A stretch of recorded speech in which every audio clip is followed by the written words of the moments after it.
ખેડા જિલ્લા કોંગ્રેસ સમિતિના પ્રમુખ આદરણીય કાળુસિંહભાઈ ડાભી, કાર્યકારી પ્રમુખ માનનીય મહેન્દ્રસિંહભાઈ, પૂર્વ મંત્રી અને પૂર્વ ધારાસભ્ય આદરણીય વિમલભાઈ શાહ, મૌદાના મારા પૂર્વ ધારાસભ્ય માનનીભાઈ ઇન્દ્રજીતસિંહભાઈ ઠાકોર, અમૂલના ડિરેક્ટર અને પૂર્વ ધારાસભ્ય આદરણીય રાજેન્દ્રસિંહભાઈ, ખેડા જિલ્લાના પ્રભારી માનનીય નટવરસિંહભાઈ બેડા, સંજયભાઈ પટેલ અને તમામ ખેડા જિલ્લા કોંગ્રેસ સમિતિના વરિષ્ઠ આગેવાનો અને સૌ પત્રકાર ભાઈઓ બહેનોનું હાર્દિક સ્વાગત કરીએ. આજે આનંદની વાત છે કે પાયાથી ઘડાયેલા, જમીન સાથે જોડાયેલા અને વર્ષો સુધી જેમને જાહેર જીવનમાં કામ કરવાનો અનુભવ છે, કાર્યકરથી લઈ સહકારી ક્ષેત્ર હોય, સ્થાનિક સ્વરાજની સંસ્થાઓ હોય, સંગઠન હોય કે વિધાનસભાની ચૂંટણીઓ સુધીનો ખૂબ બહોળો અનુભવ ધરાવતા એવા ખેડા જિલ્લા મધ્ય ગુજરાતના આગેવાન ભારતસિંહભાઈ પરમાર આજે કોંગ્રેસ પાર્ટીમાં પ્રવેશ લઈ રહ્યા છે. ત્યારે એમનું હાર્દિક સ્વાગત કરીએ છીએ. ભારતસિંહભાઈ વર્ષોથી તાલુકા પંચાયતથી શરૂ કરીને સહકારી સંસ્થાઓમાં પણ ખૂબ સારું કામ કર્યું. તાલુકા પંચાયતના પ્રમુખ તરીકે પણ સારી સેવાઓ બજાવી. એક સમયે જિલ્લા કોંગ્રેસ સમિતિના પ્રમુખ તરીકે પણ સારી સેવાઓ બજાવી અને 2017માં ભારતીય જનતા પાર્ટીમાંથી મૌદા વિધાનસભાની ચૂંટણી લડ્યા અને ભાજપમાં પણ થોડો સમય સક્રિય રહ્યા. પણ જે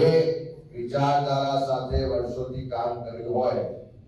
એ વિચારધારા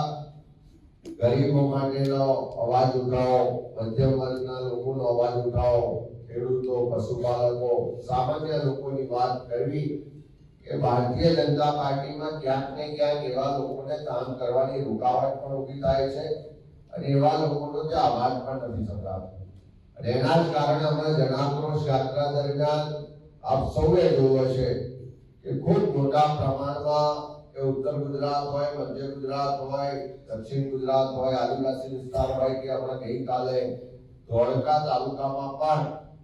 લોકો ધીમે ધીમે ભારતીય જનતા પાર્ટીનો સાથ છોડીને કોંગ્રેસ પાર્ટીની સાથે જોડાયેલા છે. આખા ગુજરાતના ગરીબ સામાન્ય લોકોને હવે લાગી રહ્યું છે કે આ સરકાર આપણી નથી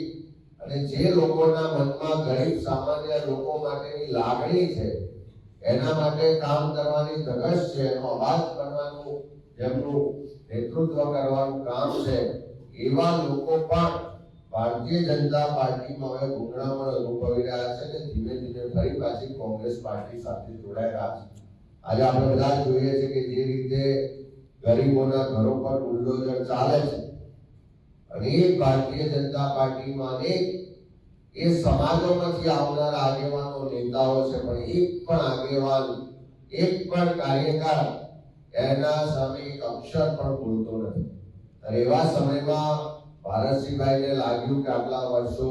પહેલા કોંગ્રેસમાં કામ કર્યું પણ ભારતીય જનતા પાર્ટીમાં ગયા પછી ત્યાં ગરીબોનો વાત પણ ઉઠાવી શકાતો નથી, ત્યાં ખેડૂતોની પણ વાત નથી થતી, પશુપાલકોના જે સહકારી સંસ્થા છે એમાં પણ મોટા પાયે ભ્રષ્ટાચાર થઈ ગયા છે. એટલા માટે કે ભારતીય જનતા પાર્ટી છોડીને ફરી પાછા કોંગ્રેસમાં જોડાયા છે, ત્યારે અમે હાર્દિક સ્વાગત કરીએ છીએ. આજે આપ જોઈ શકો છો કે ભલે ચૂંટણીઓ સામે લડ્યા હોય પણ ફરી પાછા ભેગા થઈ અને એક મંચ પર આવીને આવનારા સમયમાં મધ્ય ગુજરાતમાં કોંગ્રેસ પાર્ટીને મજબૂત કરવાના એક સંકલ્પ સાથે બધા જ આગેવાનો ઉપસ્થિત છે. ત્યારે એમની સાથે આવેલા તમામ આગેવાનો, કાર્યકરોને પણ કોંગ્રેસ પાર્ટીમાં અમે હાર્દિક સ્વાગત કરીએ છીએ.